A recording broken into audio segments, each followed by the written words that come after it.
Welcome back, everyone, to another episode of Backstage Banter.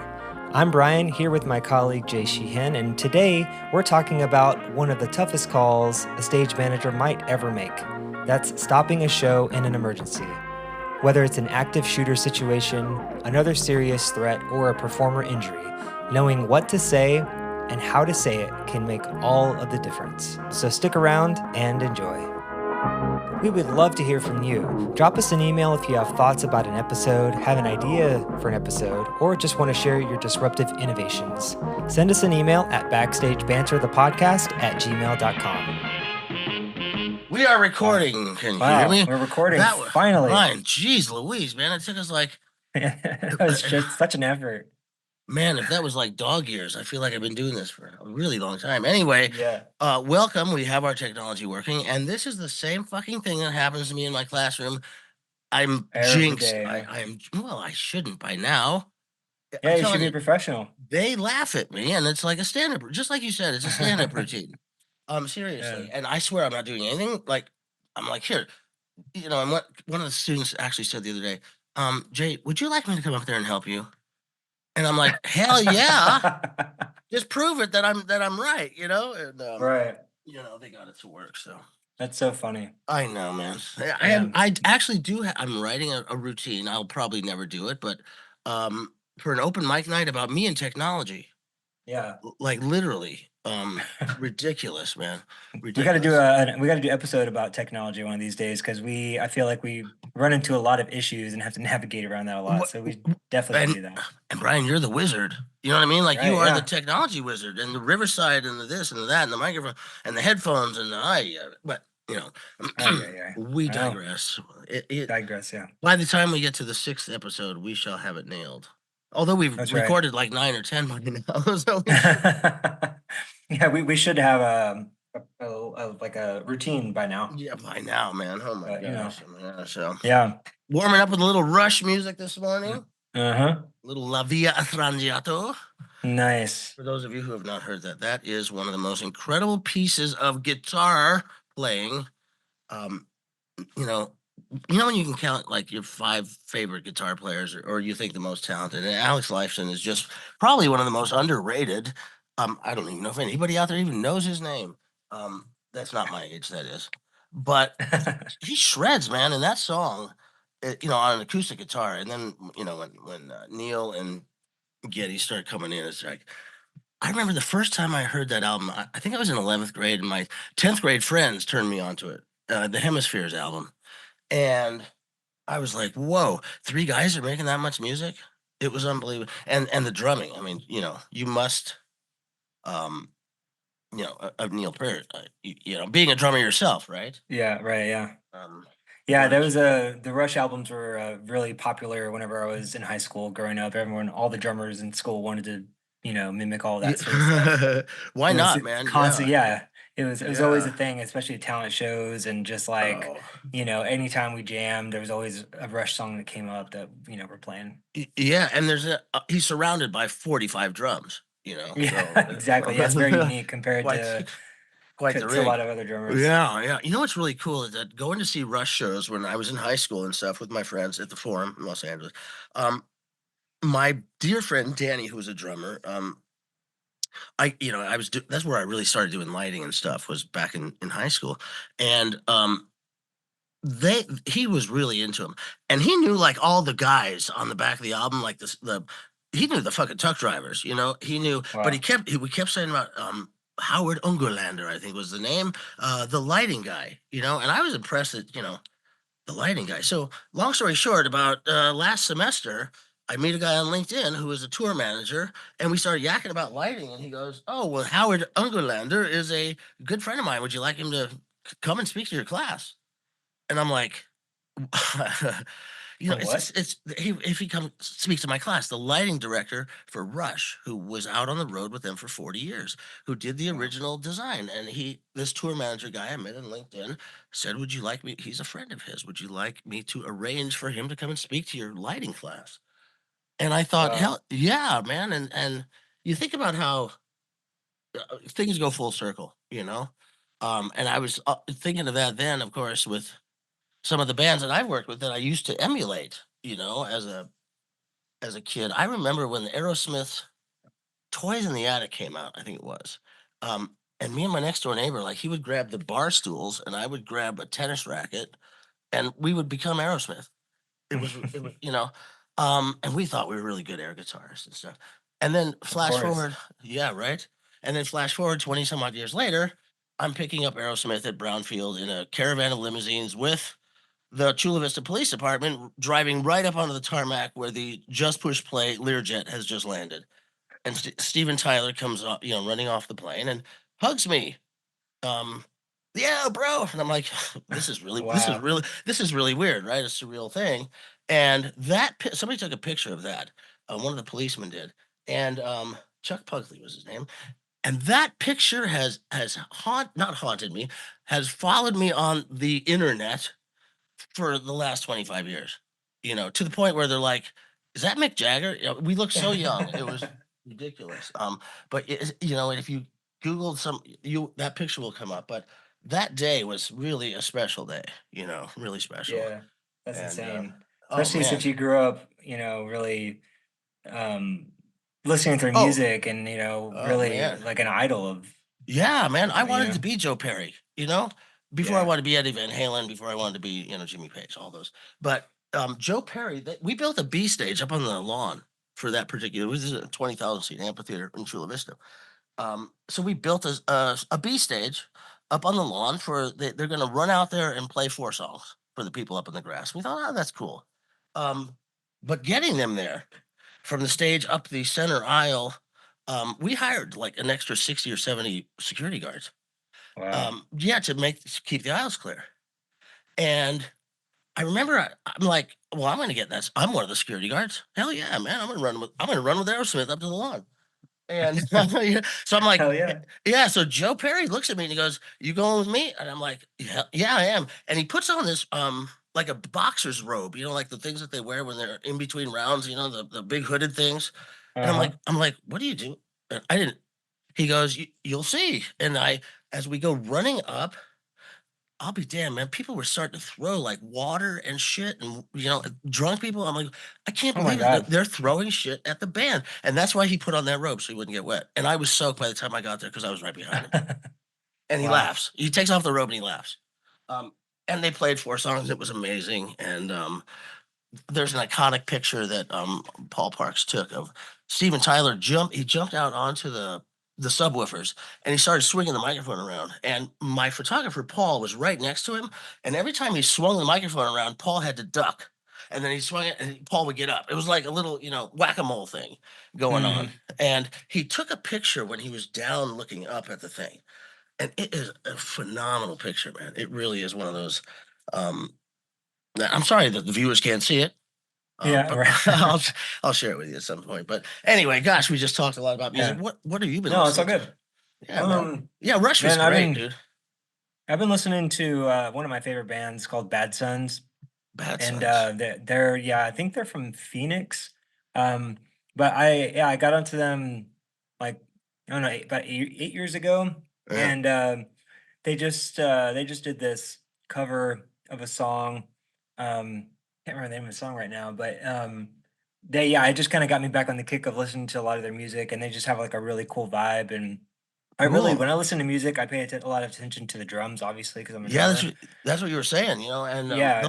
the last guy you turned me on to, Ventura, Venturi, Ventil. Uh-huh. That guy it was amazing, dude. Yeah. Yeah, yeah. So So like I don't know, their music is just super like I just groove really well to it. It's great driving music, and yeah, I've been doing a lot of driving lately, so I've been needing some good music to drive to. So yeah, I've kind of been listening to that, but nothing super nostalgic for me. yeah. I guess I mean in a way it's a nostalgic because I found that band whenever I was in grad school. So sometimes when I listen to them, I think of that particular time in my Isn't life. that fun? Yeah. Yeah, music does that in a really It interesting way. does, Like man, it you does. just takes you It back w so quickly. well, it does because it's like, I know where I was when that Rat song "Round and Round" came out because I was living in LA and working at the clubs, and we went, "Whoa," when Rat came Yeah. out, because they were down there playing. They made it, they were the ones that made it, Right. and, but yeah, I sometimes have an identity crisis when it comes to music. Sometimes, I mean, I love it all, but when I was closeted in high school, right? So, I didn't come out till I was oh, by the way, for those of you that don't know, I, yeah, right. Surprise. And that's another story I'll tell you later when I came out to my mother, but I listened to Led Zeppelin in the lower parking lot of El Camino Real High School with all my long-haired friends, and and Rush, and all the Metallica and Judas Priest and everything. And then I'd get in my car and I'd drive home and I'd put on like the Pet Shop Boys, or Erasure, or the real gay stuff. But I didn't want my friends to hear me playing Jesus Jones. Hmm. Right here, right now. So I had this really weird identity crisis, that I You're was kind of going between like you're gender switching. yeah, I was metal But by day and pop music, dance club at night, or something. yeah, Oh, gosh, the days. that's yeah. Um, Yeah, but but I think, we all get in those kinds of moods, where we want to listen to something that's really heavy metal. At least me, I do. then I because did. I listen to a lot of metal, and then I want to Yeah, listen to acoustic stuff or jazz stuff, and like I'm all over the yeah, map a lot of yeah, times. yeah. I did the heavy stuff today. Yeah, Just because, man, it's like it's been a heavy October. I don't know about you, man, but my students, everybody's been feeling like October has been a shit show. yeah, Um, yeah. This week didn't help very much either, did it? that's depending on what side of the fence you're on. Yeah. But yeah, yeah. I mean, but that's just another thing, whether it's been money issues or mental health issues or class issues. Hmm. And we had a shooting, Brian. I don't know if Yeah. that's Yeah. real, last Thursday. That's that's Yeah, heavy, man. man. And well, dude, we prepare for those kind of things. And it was one person was shot and they got the three people. So let's start with that. It Hmm. happened on campus, but we're in like final dress rehearsal mode. We're at like 5:30, and the actors have a 5 o'clock call, the crew's there, everybody's moving forward, and then boom, right? And suddenly it's shelter in place Right. wherever you are. And so, half the students went into the laundry room, half went into the dressing room, somewhere in the green room. And they were scattered, right? They were all over the place. Right. And they had to do until 8 o'clock at night. Um, and my stage manager was in the library because I was in touch with her, the ASM. Like I went into that kind of mode of like, okay, boom, right? Um, Yeah. where are my little baby chicks, right? My little Hmm. chickens, my little, and everybody did that. The staff, everybody just really stepped up and watched out for each other, which it was great. But that it affects you. I'm curious. I'm curious to Yeah. know what learnings came out of that Oh, okay. for the Side students. Like, where? Yeah. Well, I'll tell you because we and talked about I it the mean, next well, day. I Yeah. what I mean by that, and I don't mean Yeah. that to be No, facetious, no, but that, like, we talk about that a lot, especially in the that's past couple of correct. years, and we go That's through all correct. these drills and all of Uh-huh. these, the decorum of talking. Well, we got to talk about it, unfortunately. But Yeah. like now that they're aware of that, and they have been aware of that for the past few years, and now that they've actually gone through that, I wonder how their perspective Well, has shifted since yeah. now. Like knowing about it and like going through a drill is one It's. thing, but then mm, going through the actual uh, experience yeah. is like changes your perspective, It I'm ab sure. it absolutely does, and that's the first thing that I said to them. I said, "Listen," the next day, "we I've been doing this for 40 years. I trained for it. I've never had to do it, right? And you're in Mhm. your, like, 2nd show ever in your 2nd year of college, and you have gone through it. So, what you are ahead of the game because I bet you." And I said, what would you do differently next time?" Right? And it was about looking out for each other. And what didn't happen.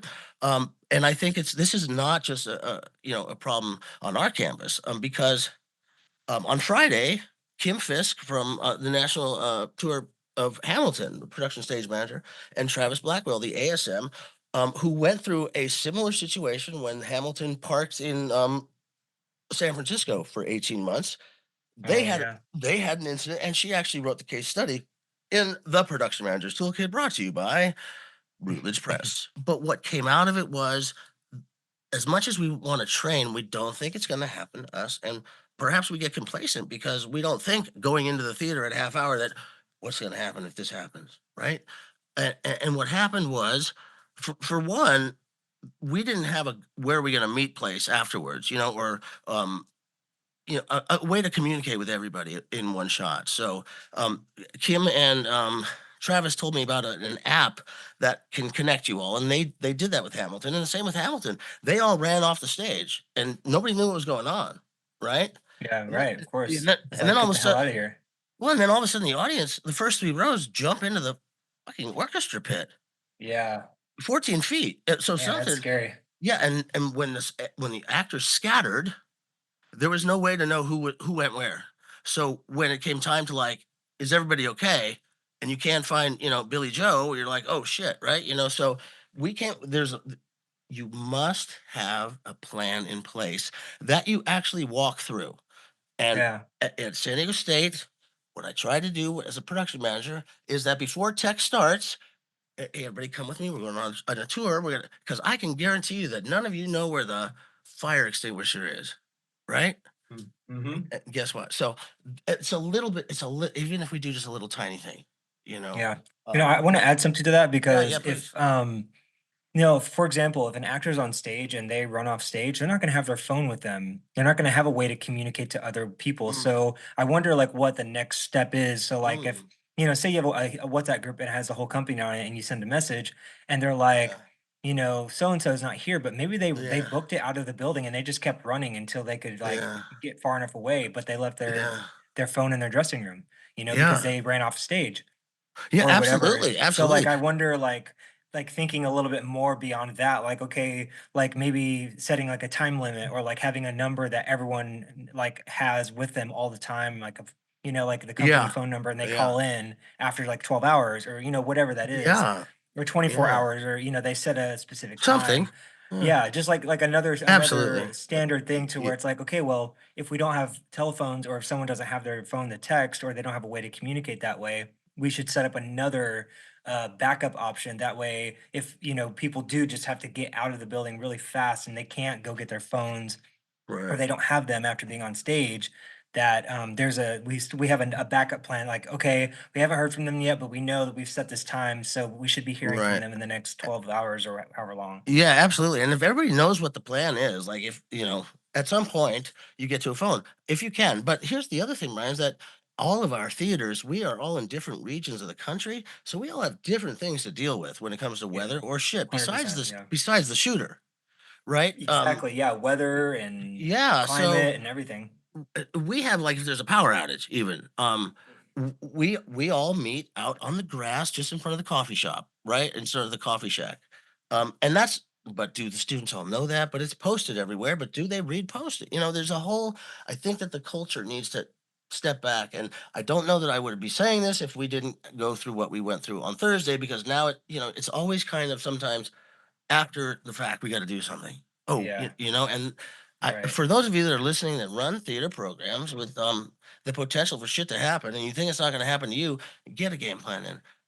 Just even if a slight one, even if it's between the stage managers that if there's an injury, you're gonna call 911, you're gonna go meet the Exactly. ambulance, and I'm gonna stay here and you're gonna count the cast. Mhm. Even if it's that basic, Yeah, exactly. That's one thing that I took away more than anything from working in circus stuff is that they are prepared for emergencies and they're prepared for show stops more than any other production that's correct. I've ever worked for. Because I mean, they experience a lot of show stops because there's so much technology and so much Yeah, automation and things like that, but also yeah. they experience unfortunately a lot of injury in their shows, whether it's just a little twisted ankle or sometimes people, break Die. limbs and yeah, Yeah, and yeah, yeah, I mean, potentially that can happen. So, like the emergency response and the planning and the discussions and the talks and the scenarios that we yeah. set up and we go through, Yeah. and like it's like no one else. So I think that a lot of people can take that for anything really, but in Right, this right. context, we're talking about things, emergency weather, things like that. We deal with more prominently on Right. the most of productions. And I think it's one thing to talk about it and then it's another thing to like post something, but like actually going through it, like walking the path and saying, okay, if we're in this scenario, we're going to actually physically walk to this place so you Yeah. can see it, so you know what it looks Yeah. like. Yeah. And even so far as like coming up with like signage that isn't obvious, that's like it's a secret symbol that only the company knows about. Like if you're in a Hmm. if in a residential type scenario, or you're in a college, like the students know what a safe room is because it has an upside down triangle, or it Right. has like Right. whatever. It's not just like safe room written all over it. Um, Right. Right. you Right. know what I mean? And so like, I do, coming up man. with those tactics to where like if there is a shooter, that they're not going to go straight for the room that says safe room on it, you know? Exactly. And there's two things that came out of this. One, I'm going to invent something I'm going to talk to you about offline, because there's a piece missing in all of this, with the Mm. shooter thing. The last thing, for me, and then I only got a couple more minutes, but what I tell with my stage managers when we go into tech, and then they explain to the cast and crew, there is a difference between the words stop and hold please, and Mhm. do not mix them up. And so when we're marking up light cues and stopping and refocusing, we say and hold please, right? Right. But if Yep. you hear me say the word stop, don't ask questions. Do that. Exactly. Just go, right? And that, giving everybody that language, that if you hear the word stop, the next thing is fuck, right? Stop. Yep. Well, breathe, assess, communicate, and execute your plan. Um, Yeah, but that's a good way to it's a really simple distinguish the one. language. It's a simple one. It's a Yeah, simple one, that everybody can. If when you go into the first tech and you have that meeting with your cast and everybody together, the stage manager sets the tone in the room. You that's know right. that. So when you set the tone, you go, listen, everybody. Now, what I'm about to say is serious. Also, do I have everybody's attention? Okay. When I say hold, please, we will. And when I say stop with a little bit of more outside voice, recognize that there's the next There's a difference. be ready for the next set of instructions.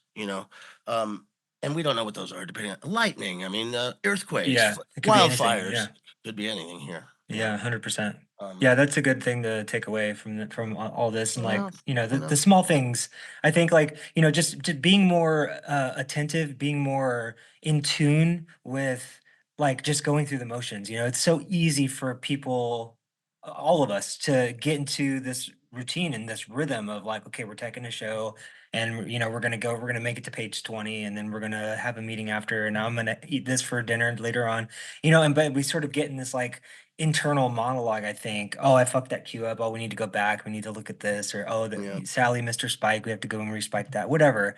yeah. Um, and I think that like take like you're saying, I mean, most productions do take the time to, to have a meeting with Well, I people, but don't know. like, well, I mean, in my Not in experience, college, not in that's college. that's been my experience in Yeah, yeah. college. My In experience college, was to do well, that. you went to UCSD too, right? Yeah. Yeah. So not But every place, but I mean like in professional settings, I should say, that there is that, but I think that, being even more intentional about describing and actually defining what does my language mean, and you need to really be, aware that when I say this, it's a serious thing. I think just yeah, being more intentional about like yeah. making sure that people understand that when I say this, it's a serious thing and you need to like pay attention. Yeah, it's So being present, right? It's being yeah. present in the moment, just like being intentional. It's the same thing. What I was going to say about the college stuff is that in the beginning, I've been there for many, many years, but I would say, hey, I want to take the whole crew and everybody on a tour, at the top of tech. It'll probably take like 20 minutes, a half hour, and I got pushback. Yeah.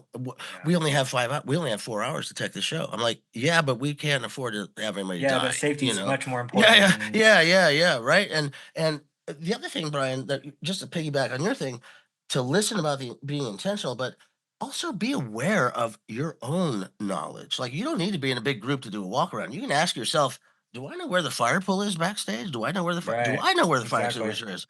No. Okay. Well, I'm just gonna Yeah. look. I don't have to tell anybody that I'm looking. I'm just gonna nod it Yeah. in my head. So I Yeah. think we all have our own individual responsibility to kind of Exactly. bring that After down. that call with Kim and Travis, and Yeah. Oh after yeah, you were talking on about that. that, Yeah, yeah, yeah. yeah, just what you're saying, I myself went, at my own my own job, because we have four main theaters and we have another event space. I Yeah. walked through like all of the spaces, and I was like, "Where's the fire extinguishers? Right. Where are the A- pools? And were you Where are the surprised? places to hide?" Yeah. Like for Yeah. me, I was like, "Where are those places?" Yeah. So like, if something does happen, I'm not like, I don't know where to go and what Yeah.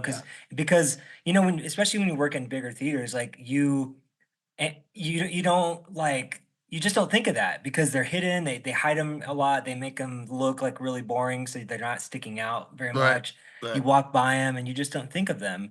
Yeah. And but like I actually walked through every fucking square inch of all those theaters, Good. and it Yeah. took me 4 hours. I'm not even kidding. I walked through Yeah. every But. space, and I was just Mm-hmm. like, okay, I got to I felt so much better after doing that because Oh, of good, the man. conversations that we had. Yeah. So, yeah, I mean, And I encourage everyone to do yeah. whatever space you're working in, like Yeah. become familiar with it. Emergency exits. Elevators. Is somebody going to be stuck in an elevator if there's a power outage? Right. Like, kind of get that. Or do you have two-way radios if the phones don't work? Backstage, one on each side of the stage. The list is for your own space, and whatever you can afford. But I don't think you can afford to not think about it, at least. Right. And maybe quiz each other. I don't know, but there needs to be a cultural change, if you ask me, and not say we don't have enough time to do that because we're going to run out of tech time. Like I don't really care. This is Right. what needs to be done. 20 minutes is not that much to ask for tech time, Oh my! honestly. If it's going to save something, and the other thing is, a fire curtain that Hmm. actually, the asbestos curtain that comes down at the proscenium into the fire pocket. How many students know that actually could happen? If Right. your Yeah. if your theater has one, mine does. You have to Yeah. cut the rope. You got to cut the rope at the side of the thing, and in it Yep. comes, right? But Hmm. who knows who's gonna grab the rope? Because I think two students get sometimes intimidated if they have to stop the show, and we had to do that last semester when a piece of scenery, the fly rail went the wrong way, went into the deck, and then flew out, and everybody was okay until a piece of chain fell out. And we stopped the show, right? Yeah. And said, "Listen, sorry, audience. We need to let's get our TD in here. Let's see what that was, right?" Um, Right. Just make sure it's safe still. well, man, but the thing was is that there was a hesitation. Hmm. Who's going to stop the show? Which one of us is going to be the one that takes responsibility? What if we're wrong? What if Who it's about cares? my It's better to yeah, stop it and make sure it's exactly, safe than anything. exactly. So Something else yeah, I just wanted to add quickly to this is yeah, yeah, that it doesn't like going through these emergency things and becoming aware of them isn't always good or isn't always the best. Isn't the only reason isn't only to like save someone's life or something, but also like if we go on a fire alarm and it's just like a standard fire alarm, like going through those motions, knowing where to meet, knowing how to check in, knowing how to where to exit, where to come back in saves time, which means you start the show faster. So if you do have to stop a show, if you have to hold a show, getting the cast and the crew and knowing how everything is supposed to work, the more that you yeah, go through it and the more that people understand it, the yeah, faster definitely. that you can actually restart the show, which means that it's going to help the overall like flow of the show as well. So I think that's Yeah, also really important to absolutely, mention as well, absolutely. And especially don't. if you're in a for-profit setting. Oh yeah, definitely, definitely. Don't lose that money. But the other, I keep saying the last thing, and it's a lot of colleges have the public safeties has an app that you can download that they send you emergency messages. And that's how we knew. A lot of us, we knew there was a shooter. Um, because of that text alert that went out, and then there was a fire also across the street, a major forest fire right across the street at the same time that the shooter was That's happening. So, crazy. oh, dude, but we were getting texts about that too, and that's how. So maybe look into those kind of things as well, if Yeah. you're on a campus. But Yeah. hey, I got to run because I got a veterinary appointment for my wonderful little dog who's sitting behind me. Yeah. Yeah, this was Yeah. good, Take care of Brian. that pup. Yeah, man, and thanks again. Everybody, we will see you next week. Sounds Peace. good. Bye bye. Yeah. I'll talk to you next week. Yeah, man. Bye. Bye. This episode is brought to you by the Production Manager's Toolkit. Want to master production management? The Production Manager's Toolkit has everything you need from budgeting and scheduling to hiring and safety, plus insights from top pros in theater, dance, music, and more. With updated content, new case studies, and essential tools, it's your go-to guide for success in the industry. Grab your copy today at BackstageBanterThePodcast.com.